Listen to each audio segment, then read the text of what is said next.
Hello everybody, we are doing yet another review series. Again, this one is outside. We are battling the elements a little bit as it's rained today. It's supposed to rain a little bit later, so we're hoping to squeeze this review in, and that is, of course, the review of the Los Angeles Kings against the Edmonton Oilers. So, let's get on into it. This series started pretty well for Edmonton in Game 1, scoring the first two goals by Draisaitl and Bouchard to take a 2-0 lead, and then, of course, Adrian Kempa ended up getting a goal to put the Kings on the board to make it 2-1 Edmonton. Draisaitl again scored to make it 3-1 before Kempa scored another goal in response to make it 3-2. Looking like late in this game that the Oilers would take this first game of the series, but legend for the Kings, Anze Kopitar, ended up scoring with about 17 seconds left. There was some controversy in extra time involving a few calls, and despite Woodcroft's guys out shooting the Kings 11-4, it was LA that got the W as Alex Iafallo ended up scoring the overtime winner in Edmonton, and the fans showed that they weren't too happy about the outcome of this game. Game 2 ended up being a lot like the beginning of Game 1, where the Oilers were up early. They were up 2-0 and outshot the Kings 11-3 in the first period. But like what we see in this series multiple times, leads mean absolutely nothing, with the Kings tying it up with 2 goals of their own. Clem Costin ends up giving Edmonton the lead in the third before Evander Kane ends up getting the win here with an empty netter, or sealing the deal to give the Oilers a win to draw the series at 1 apiece as they win 4-2, and the Kings end up getting outshot 37-24 in this one. Big part of that, again, was that first period where they were outshot so heavily. First 2 periods of each game didn't exactly go well for LA to start off the series. Moving over to California, we saw this series kick off in LA, and Iafallo scored his second of the series to give the Kings a 1-0 lead to get in front of the Oilers. Connor McDavid ended up scoring not 1 but 2 power play goals in under 2 minutes to make it 2-1 Edmonton, and then 18 seconds later, Kempa again scored another goal for the Kings on the man advantage to make it a 2-2 affair. Fast forward to another controversial call in overtime, and that was involving high stick. We saw a goal count for Trevor Moore. They had to review it a little bit, but he was actually the first California-born player to score a playoff overtime goal for a California-based teams, as the Kings win this one. So they win the first 2 games out of the first 3 games of the series to take a 2-1 lead, and then of course hopefully in Game 4 they can take a 3-1 series lead, which would be big for them going back to Edmonton for Game 5. Game 4 in Los Angeles might have been the most fun game of this series when you consider everything that happened in this one. The Kings, of course, are playing at home here, and it was looking like it would be a good win for the Kings.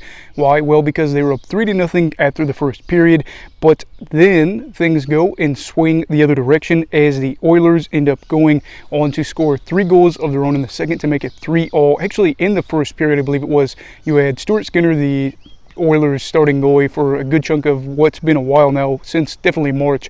He ended up getting pulled for Jack Campbell, who's been streaky, but yeah, it's 3-3 after 2 when the Kings had a 3-0 lead there. And then we saw the 2 teams trade a goal apiece in the third period to make it 4-4. So we go to overtime again, and it was Zach Hyman who ended any hopes of the Kings winning this game to get a 3-1 series lead with an overtime goal. But this one hurts too, because the Kings outshot Edmonton 17-7 in the third. They're only able to get a goal. They gave up a goal there as well. So they had a 3-0 lead, saw that evaporate in the second, and then of course played better in the third period, but ultimately weren't able to come away with a win, and so the series is tied at 2 apiece, headed back to Alberta. Back up in Edmonton, and after being pulled in Game 4, Stuart Skinner ended up starting in net for the Oilers again. Both sides looked to avoid going down 3-2 in this series, and we saw that at first where they were really desperate, as we saw 5 total goals in the first, 3 of those being in Edmonton's favor as they were able to build up a lead.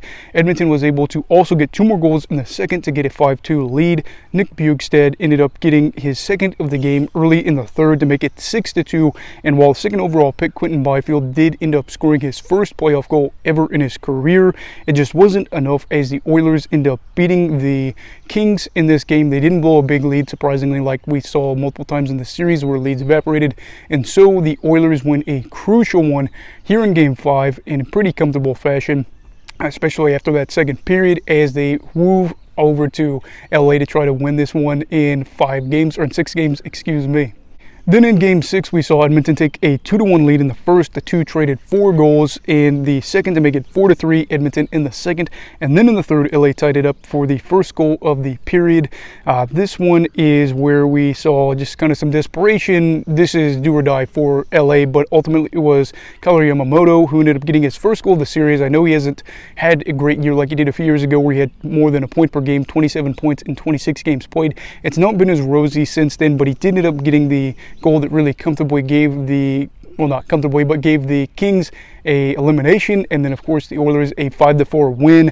And it was also a good game for Stuart Skinner. Maybe it doesn't look like that on paper as he allowed 4 goals in this game, but it was on 44 shots against. Jonas Korpisalo ended up allowing 5 goals on 26 shots against. So for Skinner, it might not be the prettiest stat line, but a better goalie in this game. In a must-win game, Kings were able to really put a lot of pressure on the Oilers, but in the end, it was Edmonton that won this. So for the Kings, it was a frustrating series where you look at the fact that after Game 4, they really could have been up 3-1 in this series. They blew that 3-goal lead, and then they had stretches where they really outplayed Edmonton, but were not able to take advantage of some things, and they are showing that they're a capable team making the playoffs again after a good year last year. But yet again, for the Kings, they end up losing to the Oilers in the first round this time. Instead of 7 games, it being 6 games. A lot of close games here in this one, a lot of tough battles, but not good for them. As for the Oilers, they advanced to the second round for the second straight season, again with another first round victory over the Kings. And this is actually the first time since the 1997 and 1998 playoffs, if I'm not mistaken, where they ended up going on to the second round in consecutive seasons. They'll go on to face the Golden Knights in a good divisional clash, as these two are rivals, and I'm really looking forward to seeing how this will go. What are your thoughts, though, on this series, and do you feel like LA would have won the series had they won in Game 4?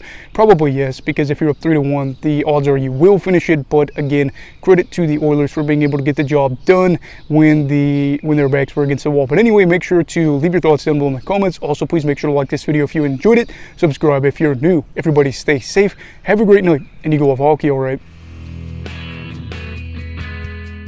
Goodbye, Brigadiers and Brigadettes. This is your captain signing off. Have a great night.